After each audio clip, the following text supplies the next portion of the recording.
মই কোনো সংসদৰ নাম ক'ব খোজা নাই অসমৰ এজন সাংসদে 15 দিন ইছলামাবাদত থকাৰ তথ্য অসম চৰকাৰৰ হাতত আছে ৰাইজৰ চকুৰ পৰা আঁতৰি পাঞ্জাবৰ আটাৰী বৰ্ডাৰ পোষ্টেদি এমপি গৰাকী পাকিস্তানত গৈছিলে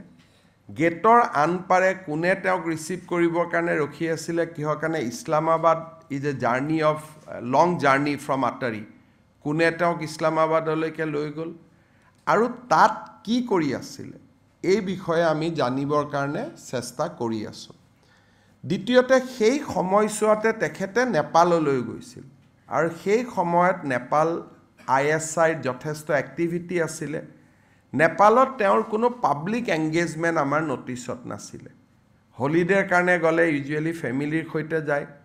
it was a individual trip দুইটা ট্ৰিপৰ কিবা সম্পৰ্ক আছে নেকি তাকো আমি চাব চেষ্টা কৰি আছোঁ তৃতীয়তে তেখেতৰ পত্নী পাকিস্তানত কাম কৰিছিল তেখেত নতুন দিল্লীলৈ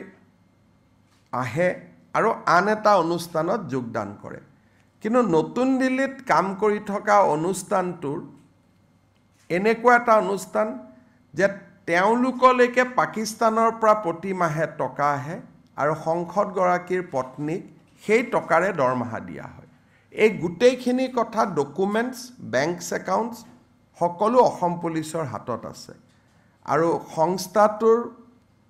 পৰিচালকসকলক আমি যেতিয়া ইণ্টাৰোগেট কৰিছিলোঁ তেওঁলোকে কৈছিলে যে এই ব্যক্তিগৰাকীক চাকৰিত লোৱাৰ আমাৰ কোনো প্ৰয়োজনীয়তা নাছিল সেইকাৰণে আমি কোনো টকা খৰচ কৰিব খোজা নাছিলোঁ